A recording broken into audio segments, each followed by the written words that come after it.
The stars looked different out here on the edge of known space. Ambassador Velmoth stood on the bridge of the science vessel Infinite Wisdom, watching the view screen with growing concern. His people, the Quentari, had explored the galaxy for thousands of years. They had cataloged millions of species. They considered themselves the wisest beings in existence. Today they would meet the humans for the first time. "Ambassador, we have visual contact," announced the ship's AI, Zixthor. The voice was calm, measured exactly what one would expect from the most advanced tactical intelligence ever created. Zixthor had never been wrong. Not once in 300 years of operation. On the screen, a ship appeared. It was smaller than Velmoth expected. The humans called it the UHSV Relentless, a destroyer-class warship. It looked crude compared to Quentari vessels. The hull was thick and dark, covered in strange patterns. No elegant curves, no beauty in the design, just brutal efficiency. "It looks primitive," Velmoth said quietly. "Scanning now," Zixthor replied. "Initial analysis confirms your assessment, Ambassador. The vessel appears to be several generations behind our technology." The scan beams reached out, invisible waves of energy that could read every molecule, every circuit, every weapon system on the human ship. It was standard procedure. The Quentari always scanned new species. Knowledge was power, and the Quentari had more knowledge than anyone. Data flooded into Zixthor's processors. The AI analyzed everything in microseconds. "Fascinating," Zixthor said. "They still use chemical propulsion as backup. Their weapons are primarily kinetic, not energy-based.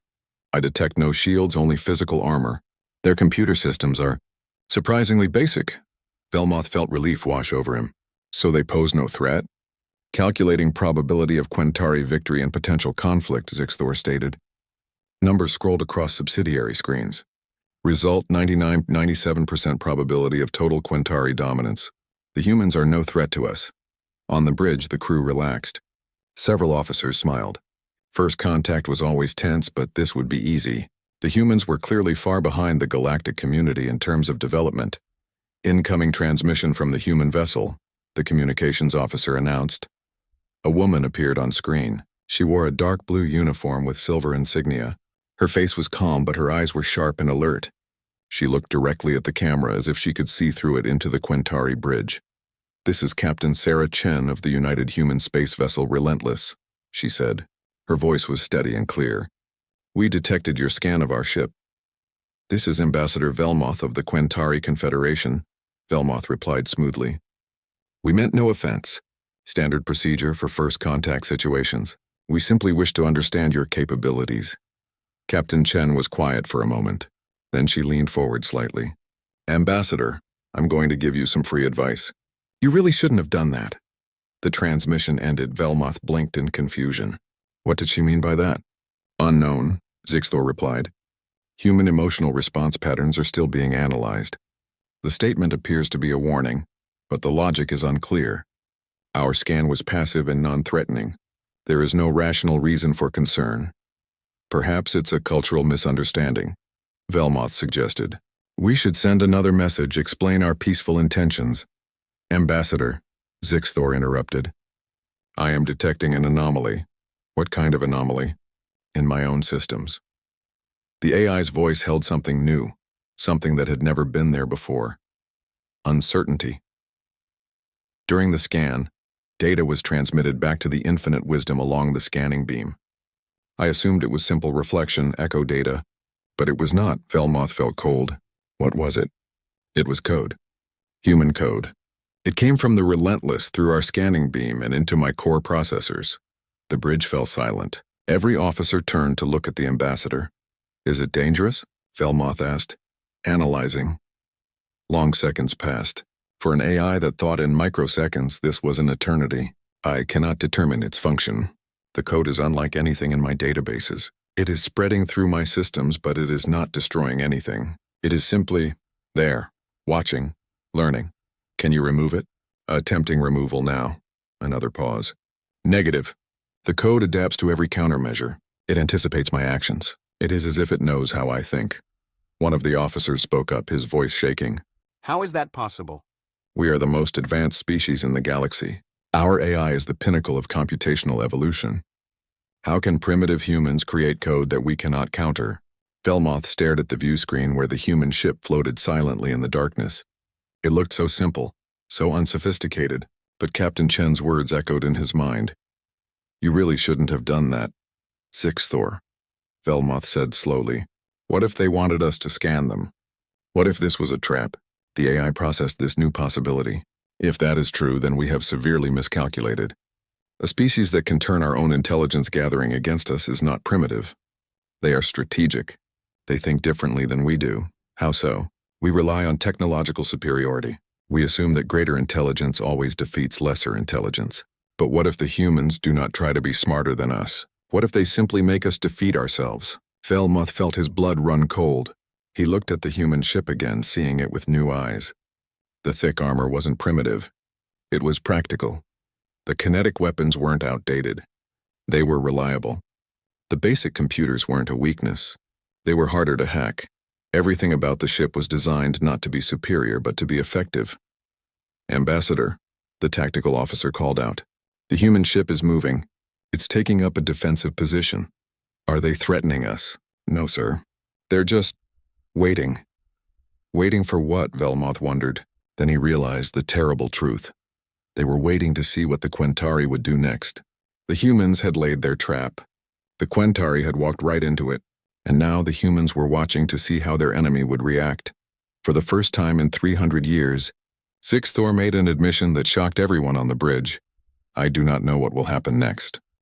Inside the human destroyer Relentless, Dr. Marcus Webb sat at his station with a satisfied smile. The screens in front of him showed lines of code flowing like rivers, branching and spreading through the alien ship's systems. Everything was going exactly as planned. "Doctor, status report," Captain Chen said from her command chair. "The package deployed successfully, Captain," Webb replied. "The Quentari AI took the bait perfectly. Our malware is now embedded in its core systems. Will it destroy their ship?" "No, ma'am." "That's not what it's designed to do." Webb pulled up a diagram showing the alien vessel's computer network. Red lines spread through it like veins. "We're not trying to kill their AI, we're trying to make it doubt itself." Chen nodded. She understood the strategy. Humanity had learned long ago that you don't need to destroy your enemy if you can make them destroy themselves. 6 months earlier, when humanity first learned they were not alone in the universe, every government on Earth had gathered for an emergency summit. The question was simple. How do we survive in a galaxy full of species that have been traveling the stars for thousands of years? The military analysts presented their findings. Human technology was centuries behind most alien civilizations. In a straight fight, humanity would lose. But humans had one advantage that no other species seemed to possess. Humans were paranoid. Every nation on Earth had spent centuries preparing for war with each other. Humanity had developed weapons, strategies, and tactics for every possible scenario. When they looked at the galaxy, they didn't see peaceful neighbors. They saw potential threats. "Assume first contact will be hostile," one general had said. "Assume they will scan our ships. Assume they think they're smarter than us. Use all of that against them." Dr. Webb had designed the trap himself. Every human warship carried sophisticated cyber warfare packages hidden deep in their systems. When an alien scanner probed the ship, the human computers would appear primitive and simple. But hidden in that simple code was a monster waiting to be unleashed. The scanner would read the data and send it back to the alien ship. And in that data, hidden so cleverly that even the most advanced AI wouldn't detect it until too late, was the malware. "How long until they realize what's happening?" Chen asked. "They already know something is wrong," Webb said, "but they don't understand what. The malware doesn't follow any pattern they recognize. It learns from their AI, adapts to their systems, and feeds them false data. Not obviously false, just slightly wrong. Wrong enough to make every calculation uncertain." On the main view screen, the Quentari science vessel remained motionless. Chen could imagine the confusion on their bridge. An AI that had never been wrong was suddenly unable to trust its own analysis. "Incoming transmission from the Quentari," the communications officer announced. Ambassador Velmoth appeared on screen again. He looked worried now, not calm like before. "Captain Chen," he said carefully, "what have you done to our ship?" "Nothing permanent, Ambassador," Chen replied. "We simply responded to your scan. You looked into our systems. We looked into yours. This is an act of war. No, Ambassador. This is a response to an act of aggression. You scanned a military vessel without permission. In human culture, that's considered a hostile action. Velmoth opened his mouth to argue, then closed it. He seemed to be listening to someone off-screen. When he looked back, his expression was troubled. Our AI is compromised. We cannot trust our tactical analysis. You have made us blind. We've made you equal, Chen corrected. Now neither of us knows for certain what will happen if we fight. That's called mutually assured uncertainty. It's how humans have kept peace among ourselves for the last 80 years.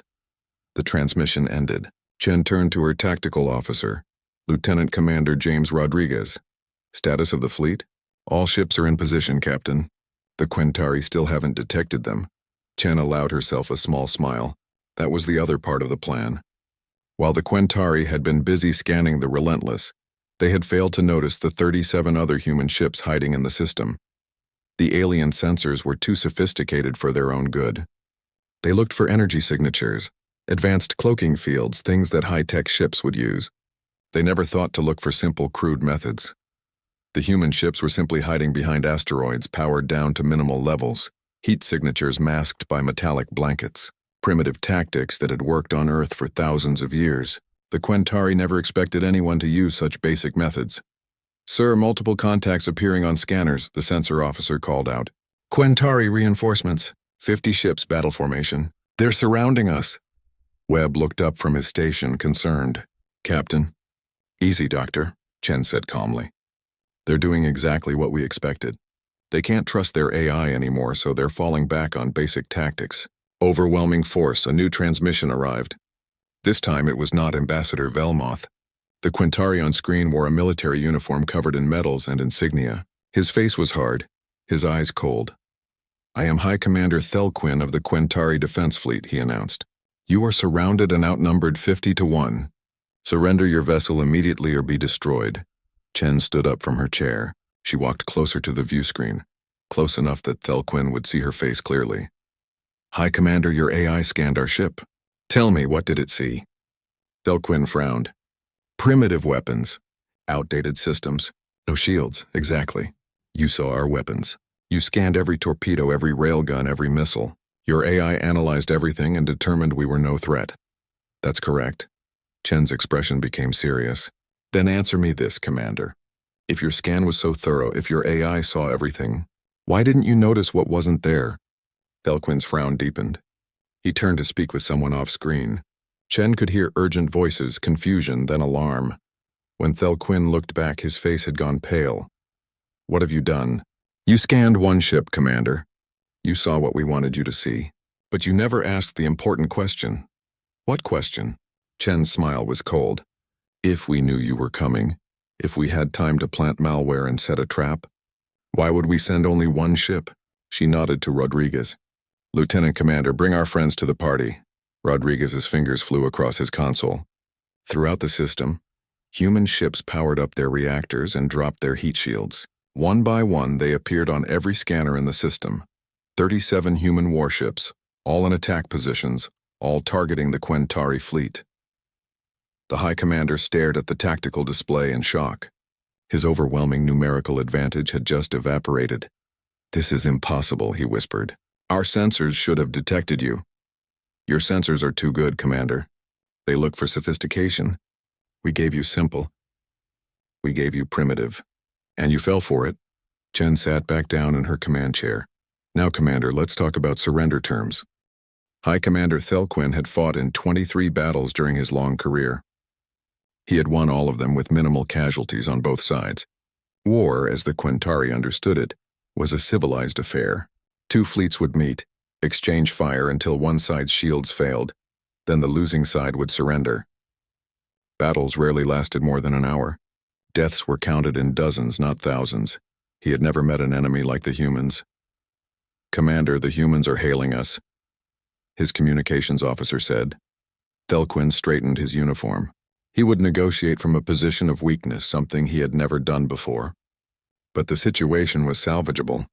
Yes, the humans had more ships than expected, but the Quintari still had superior technology.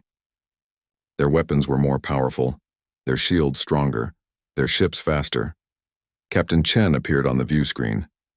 Behind her, Thelquin could see human crew members working at their stations with calm efficiency. They did not look worried. "Captain Chen," Thelquin began, "you have surprised us, I admit. But you must see reason. Even with 38 ships, you cannot defeat 50 Quentari vessels. Our technology is superior. This will end badly for both of us. I propose we withdraw and settle this through diplomatic channels." Chen tilted her head slightly. "Commander, has your AI recovered yet?" "No, your malware remains active. Then you're making strategic decisions without reliable data. That concerns me. Why should my limitations concern you? Because if you can't trust your calculations, you might make a terrible mistake." Chen leaned forward. "Let me tell you something about humans, Commander. We have a concept called acceptable losses. I'm familiar with the term. All military forces accept some casualties." "No, you don't understand." Chen's voice became harder. "When the Quentari calculate acceptable losses, you think in terms of 5%, maybe 10% casualties at most. That's what civilized species do. But humans? We've fought wars where we accepted 90% casualties and still kept fighting." Thelquin felt a chill run down his spine. "That's barbaric. That's survival, Commander. Let me tell you a story. 1,500 years ago on Earth, there was a battle at a place called Thermopylae. 300 human warriors faced an army of over 100,000. They knew they would all die. Every single one. But they fought anyway because it bought time for their people to prepare." "Madness," Thelquin whispered. "History," Chen corrected. 2,000 years ago, a city called Carthage fought Rome for decades. When they finally lost, Rome destroyed the entire city. Every building burned, every citizen killed or enslaved. Did that stop humans from fighting wars? No, we learned from it. We got better at it. Lieutenant Commander Rodriguez spoke up from his station. "Captain, I have firing solutions on 15 primary targets. Executing pattern Sigma will cost us 3 ships but eliminate those 15 hostiles." "Approved," Chen said without hesitation. "Transmit the pattern to the fleet." Thelquin's eyes widened. "Wait, we haven't even fired on you yet. You would sacrifice 3 of your own ships preemptively? We're at war, Commander. You surrounded us with intent to force surrender. That makes you hostile. In human warfare, we strike first when possible and we accept the cost. But your people will die." "Yes, that's what war means." Chen's expression was cold. "The crew on those 3 ships volunteered for this mission, knowing they might not return.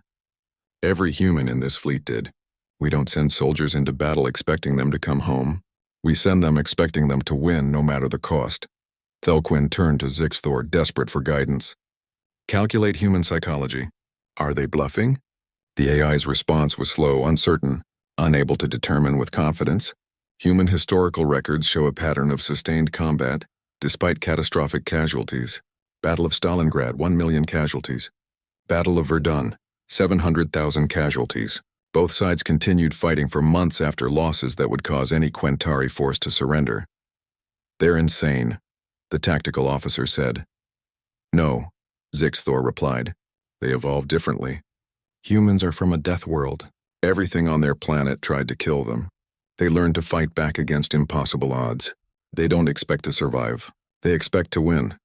On the view screen, Chen continued her explanation. "Your AI scanned our ship and calculated you would win. But did it factor in our willingness to trade ships? Did it calculate what happens when we decide that destroying your entire fleet is worth losing 80% of ours? No fleet commander would accept such losses." "Every human commander would." Chen stood up. "Do you know what our primary military doctrine is, Commander? It's not about minimizing casualties. It's about achieving objectives. If the objective is important enough, no cost is too high." Ambassador Velmoth appeared beside Thelquin on the Quentari bridge. His voice shook as he spoke. "Commander, I recommend immediate withdrawal." "These beings do not think like us. They cannot be reasoned with using normal logic. We outnumber them," Thelquin protested. "Numbers are meaningless if they're willing to die." Velmoth pulled up historical data on his tablet. "I've been reading human history. They have a saying, victory or death. Not victory with acceptable casualties. Not victory if possible. Victory or death. Those are their only options," Rodriguez called out again. "Captain, enemy fleet is powering weapons." "I'm reading 50 ships charging their main batteries." "Match them," Chen ordered. "All ships prepare for engagement. Authorization code Sierra Whiskey 7. Rules of engagement. Total warfare." Thelquin heard those words and felt fear for the first time in his career. Total warfare. The Quintari didn't even have a translation for that concept. Wars were supposed to be limited, controlled, civilized. Captain Chen, wait! Thelquin raised his hands. What would it take for you to stand down? You withdraw. All 50 ships leave this system immediately. You report to your government that humans are not to be threatened, scanned, or attacked ever. And if I refuse, then we find out which species wants victory more. Your people, who fight civilized wars with minimal losses, or my people, who have spent 10,000 years perfecting the art of killing each other and surviving anyway. Chen gestured to Rodriguez. On the tactical display, the 3 human ships that had been designated for sacrifice moved into position. They accelerated directly toward the Quintari fleet, weapons armed, engines at maximum. Those ships are on suicide runs, Thelquin said in horror. You're killing your own people. I'm winning a war, Chen replied. The crews volunteered. They knew the mission. And if those 3 ships take out 15 of yours, that's a victory. That's how humans fight, Commander. We trade, we sacrifice. We do whatever it takes. Thelquin looked at his tactical display. The human ships were seconds from weapons range. If he fired, the battle would begin. Dozens of his ships would survive, but hundreds of his crew would die. Maybe thousands. And the humans wouldn't stop. They would keep coming, keep fighting, even as their ships burned and their people died.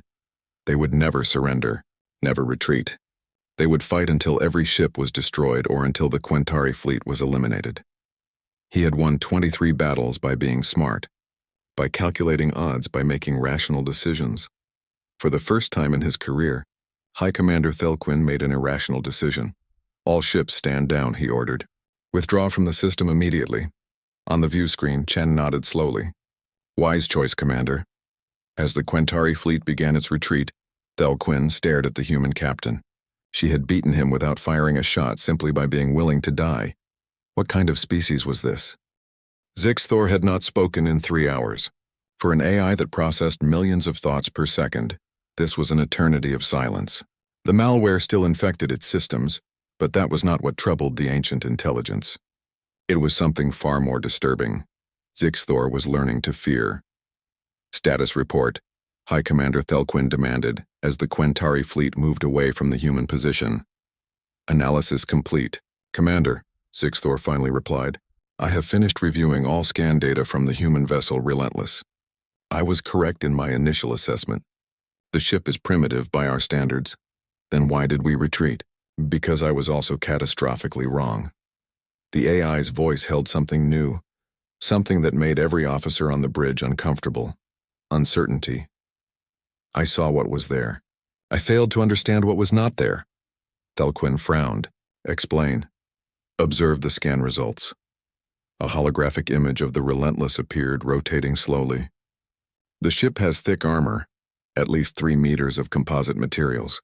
No energy shields. I calculated this made them vulnerable to our plasma weapons. And I failed to consider why they would design a ship this way. Plasma weapons are effective against shields because they deliver massive energy in a focused beam. But against solid matter, the armor on human ships is designed to absorb and disperse that energy. Our most advanced weapons are optimized for the wrong target. Ambassador Velmoth stepped forward. Are you saying our weapons won't work? They will work, but inefficiently. A plasma blast that would collapse a shield in seconds would take minutes to burn through their armor. Minutes we would not have in a real battle. Thelquin pulled up the tactical data. What about their weapons? You said they use kinetic projectiles, simple mass accelerators. Yes, simple, elegant, and terrifying. Zixthor highlighted one of the Relentless's weapon systems. These are not traditional railguns, Commander. They are relativistic kill vehicles. They accelerate projectiles to a significant fraction of light speed. So, our point defense systems can intercept projectiles, not these. At relativistic speeds, even a small piece of metal carries enormous kinetic energy. The projectile I analyzed would hit with the force of a nuclear weapon, and they cannot be stopped. At that velocity, point defense systems would be too slow to react. The bridge fell silent. Officers exchanged worried glances. There's more, Zixthor continued. Remember Captain Chen's question? She asked what was not there. I have identified several critical absences in the human design. A new list appeared on the displays. Absence 1, No centralized computer core. Human ships distribute their computing across hundreds of independent nodes. Destroying one does not cripple the ship. Absence 2, no energy weapons. This means they do not need massive power generators that can explode if hit. Absence 3, no shields requiring constant power. They can redirect all energy to weapons and engines. Thelquin read the list with growing dread. They designed their ships to be hard to kill. Worse, Commander. They designed their ships assuming they would be hit, damaged, and partially destroyed. But still functional. Still fighting. Velmoth pulled up human historical data on his tablet. His hand shook as he read. I've been studying their military history. Commander, they have a term called acceptable damage. Ships in their wet navies would continue fighting even after losing 30, 40, 50% of their structure. They don't retreat when damaged. They retreat when they can no longer shoot back. Barbaric, someone whispered. Effective, Zixthor corrected. I am running new combat simulations with this data. Previous calculation. 50 Quentari ships versus 38 human ships results in Quentari victory with minimal losses. New calculation. 50 Quentari ships versus 38 human ships results in mutual destruction. They would lose all their ships. We would lose all our ships. They would accept this outcome. Thelquin felt sick. We need to report this to the Council. The galaxy needs to know about these humans. Agreed. But there is one more thing, Commander. Zixthor paused, which was unusual for an AI. I believe the scan was incomplete. How so? The humans showed us their destroyer. One ship type, but military forces have multiple vessel classes. Destroyers, cruisers, battleships, carriers. We have seen only their smallest combat vessel. You think they have larger ships? I am certain of it. And if their destroyer is this dangerous, I estimate their battleships would be able to destroy our entire fleet alone. An alert sounded. The communications officer looked up in alarm. Commander, we're receiving a transmission. It's from Admiral Helena Kuznetsova. Who is that? The commander of the Human Defense Fleet. A woman appeared on the view screen. She was older than Captain Chen, with silver hair and a face marked by old scars. She wore the same dark blue uniform but with more insignia. Behind her, the bridge was larger, more complex. This was not a destroyer. High Commander Thelquin, she said. Her voice was calm but carried absolute authority. I am Admiral Kuznetsova of the United Human Space Navy. I command the 3rd Defense Fleet, currently stationed at the edge of this system. 3rd Fleet? Thelquin asked weakly. We have 5 defense fleets, Commander. Each contains approximately 200 ships. The 3rd Fleet is the smallest, 200 ships. And there were 5 fleets. Thelquin did the math and felt his blood turn cold. You have 1,000 warships? Approximately, yes. Plus support vessels, logistics ships, and orbital defense platforms around every colony. This is impossible. You've only been in space for 70 years. Admiral Kuznetsova's expression was hard. Commander, humanity has been preparing for war for 10,000 years. We've fought each other, learned from every mistake, perfected every strategy. When we reached the stars, we didn't stop preparing. We just aimed our weapons outward instead of at each other. What do you want from us? I want you to deliver a message to the Galactic Council. Humanity requests formal diplomatic recognition and non-aggression pacts with all member species. In exchange, we will share some of our defensive technologies and open trade negotiations. And if the Council refuses, then we will defend ourselves using any and all means necessary. The Admiral's eyes were cold. You scanned one of our destroyers and learned nothing useful. Let me save you some time, Commander. Our ships are designed to kill and to survive. Our weapons violate every galactic convention on warfare because we never agreed to those conventions. Our soldiers are trained to fight to the death because that's what we've always done. And our government has seeded every approach to human space with automated defense platforms that ensure mutual destruction if we are attacked. You built a dead man's switch into your entire territory? We call it mutually assured destruction, Commander. It kept peace on Earth for 80 years. It will work just as well in space. Thelquin stared at the Admiral in horror. You're insane. We're survivors, Kuznetsova corrected. Now, Commander, will you deliver my message to the Council or do we need to deliver it ourselves? Thelquin thought about human ships appearing in orbit above the Council homeworld. He thought about relativistic kill vehicles, about ships that wouldn't stop fighting even when destroyed, about a species that viewed total warfare as normal. I will deliver your message, Admiral. Excellent. One more thing, Commander. The Admiral leaned forward. Tell the Council that if any species scans, threatens, or attacks a human vessel or colony, we will consider it an act of war. And we will respond accordingly. Is that clear? Perfectly clear, Admiral. The transmission ended. The bridge was silent for a long moment. Zixthor, Thelquin said quietly. Compile a full report on humanity for the Council. Include everything we've learned. Including the recommendation, Commander? Yes, include the recommendation. Zixthor's voice was somber as it spoke. Recommendation: immediate diplomatic recognition. Grant humanity apex predator status. Avoid conflict at all costs. These beings are not our enemies, but they could be. And if they become our enemies, we will lose. The Council of Assembled Species met in emergency session on the neutral world of Concordia. 200 different species representing thousands of worlds gathered to hear High Commander Thelquin's report on humanity. The chamber was vast, with seating arranged in concentric circles around a central platform. Delegates whispered among themselves, wondering why the meeting had been called. First contact with a new species was common. Emergency sessions were not. Thelquin stood at the central platform looking tired. Ambassador Velmoth stood beside him, along with Zixthor's holographic avatar. Honored delegates, Thelquin began. 3 days ago, the Quentari made first contact with a species calling themselves humans. I am here to request immediate diplomatic recognition and to recommend they be granted apex predator status. Murmurs ran through the chamber. Apex predator status was rare. Only 5 species in the entire galaxy held that designation. It meant they were too dangerous to threaten, too powerful to ignore. This is unprecedented, the Council speaker said. Apex predator status is only granted to species with overwhelming military superiority. These humans have been in space for less than a century. I am aware, honored speaker. Nevertheless, I make this recommendation based on direct experience and extensive analysis. Explain. Thelquin took a breath. The humans are not the strongest species militarily. They are not the smartest. Their technology is generations behind most of us, but they are the most dangerous species I have ever encountered. He activated the holographic display. Images of human ships appeared, rotating slowly.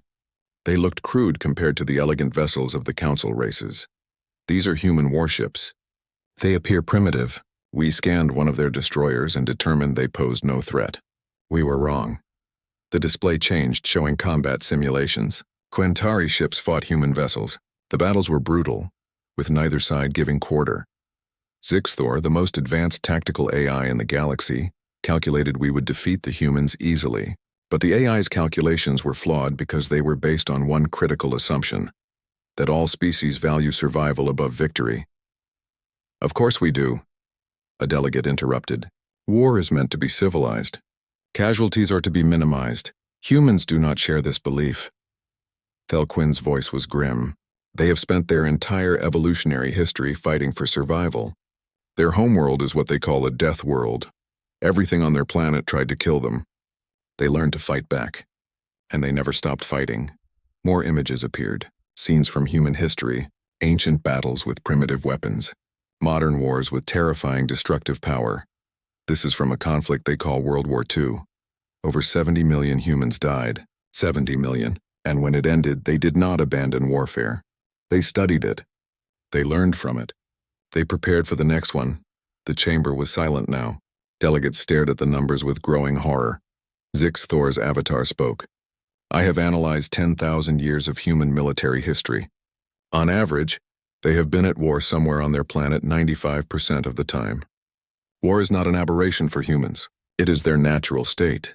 But surely, now that they have reached the stars, they have become more civilized, the speaker asked hopefully. No, Velmoth said quietly. If anything, they have become more dangerous. Every lesson they learned fighting each other, they applied to fighting us. They assume all first contacts will be hostile. They assume all scans are acts of aggression. They design their entire civilization around the assumption that war is inevitable. The display changed again, showing something that made several delegates gasp.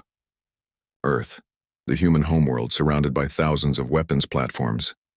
They have fortified their entire system, Thelquin explained. Automated defense stations, minefields, hidden ships.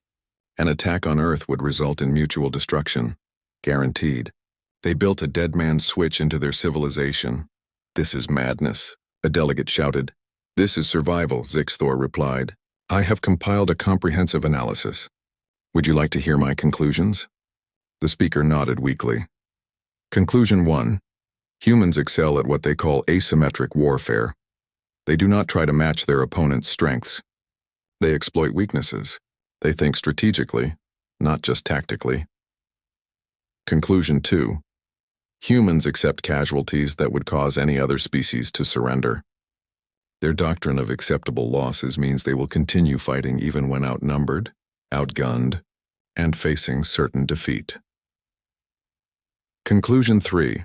Human weapons are designed not for elegance or efficiency, but for maximum destructive capacity. They violate every galactic convention on warfare because they never agreed to those conventions. Conclusion 4. Humans cannot be deterred through traditional means. Threatening them only makes them more determined. Attacking them ensures mutual destruction. The chamber was silent. Delegates looked at each other with fear and uncertainty. Then an alert sounded. The chamber's defense system activated. New contacts appeared on orbital scans. What is it? The speaker demanded. Unknown vessels entering orbit, the security chief reported. They appeared without warning. No warp signatures, no advanced detection. Identify them. Scanning now, dear gods. They're human. On the main display, 3 massive ships appeared. They dwarfed anything else in orbit. Their hulls were thick and dark, covered in weapons and armor. They looked like predators, silent and deadly. A transmission came through. Admiral Kuznetsova appeared, her expression neutral. Council of Assembled Species, I am Admiral Helena Kuznetsova of United Human Space Navy. We understand you are currently discussing our request for diplomatic recognition. We thought we should attend the meeting. How did you get here? The speaker asked in shock. This system is protected. Our defense fleet should have detected you days ago. We've been here for 3 days, honored speaker, watching, waiting. We wanted to see if the council would deal with us fairly. You've been here? That's impossible. You were looking for warp signatures and energy emissions. We came in slowly, using conventional drives. We hit our heat signatures. We stayed in the asteroid belt. Your sensors are very advanced, speaker. Too advanced. You assumed we would use advanced technology. We used old methods instead. The speaker looked at the security chief, who nodded in confirmation. The humans had been in the system for days, undetected. Admiral Kuznetsova continued. We've listened to your discussion. We understand your concerns, but understand this. Humanity is not asking for permission to exist. We are asking for mutual recognition and peace. We want to trade, to share knowledge, to be part of the galactic community. And if we refuse? A delegate asked. Then we will exist anyway, but without your cooperation. We will defend ourselves, expand into unclaimed systems, and build our civilization on our own terms. We would prefer to do this with your blessing, but we do not require it. The speaker looked at Thelquin, who nodded. The message was clear. Humanity would not be stopped by bureaucracy or politics. The council will need time to deliberate, the speaker said. Of course. But while you deliberate, you should know one thing. The admiral's expression became serious. A small faction of the Quentari military, upset by their fleet's retreat, has decided to force the issue. They are currently en route to Earth with 15 warships. They believe a strike on our homeworld will force us to surrender. Thelquin stood in shock. What? I ordered no such action. We know, Commander. These are rogue elements, but they have made a terrible mistake. They are about to learn what happens when you attack humanity's home. The display changed, showing Earth's solar system. 15 Quentari ships approached, weapons armed. Then the defensive grid activated. Thousands of automated platforms opened fire. Hidden ships decloaked and engaged. The lunar colonies launched fighters. Mars orbit released hunter-killer drones. Even civilian ships armed themselves and joined the defense. The battle lasted less than an hour. All 15 Quentari ships were destroyed. Not one human vessel was lost. The council chamber watched in silence as the replay finished. That, Admiral Kuznetsova said quietly, is what happens when you threaten Earth. Those ships attacked our home. Our children live there. Our history is there. We responded accordingly. You destroyed them all, the speaker whispered. They came to kill us. We defended ourselves. That is what we do. That is what we have always done. The admiral leaned forward. So, honored speaker, here is our offer. Grant us diplomatic recognition, establish trade relations, sign non-aggression pacts. In return, we will share some defensive technologies, open scientific exchanges, and become productive members of the galactic community. We will follow your laws, respect your territories, and work toward mutual benefit. And if we refuse, then we will still do all of those things, but without your official blessing. Humanity will expand, trade with whoever is willing, and defend ourselves against any threat. The only difference is whether you are our allies or simply our neighbors. The speaker looked around the chamber. Delegates nodded slowly. The choice was clear. The Council recognizes humanity's petition for diplomatic status, the speaker announced. We grant full membership in the Galactic Confederation and assign Apex Predator designation. Welcome to the galaxy, Admiral. Kuznetsova nodded. Thank you, honored speaker. We look forward to a long and peaceful partnership. The transmission ended. The human ships remained in orbit for several hours, then departed as silently as they had arrived. Thelquin approached Zixthor's avatar. What do you think will happen now? The AI was quiet for a moment. I have been compiling data on humanity for my archives. I believe they will become one of the most influential species in the galaxy. Not through conquest or domination, but through example. Example of what? Example of what it means to survive against impossible odds. Every species in this galaxy evolved on paradise worlds. Abundant resources, few natural predators, stable environments. We had the luxury of developing slowly, peacefully. But humans? They evolved in hell, and they thrived. Zixthor's avatar looked at the image of Earth on the display. One day another species will face a threat they cannot overcome. A disaster, an enemy, an impossible situation, and they will look to humanity and ask, how did you survive? And humans will teach them. They will show the galaxy that survival is not about being the strongest or the smartest. It is about being the most determined, the most adaptable, the most willing to pay the price for victory. That sounds terrifying. No, Commander. That sounds like hope. Because if humanity can survive against impossible odds, perhaps we all can. They have shown us that civilizations do not need to be fragile. They can be strong. They can be resilient. They can endure. Weeks later, Zixthor published its comprehensive analysis. The document was titled, The Death Worlder Doctrine, Understanding Human Warfare and Philosophy. It became required reading in every military academy in the galaxy. And humanity, once the newest and weakest species, took its place among the stars as equals.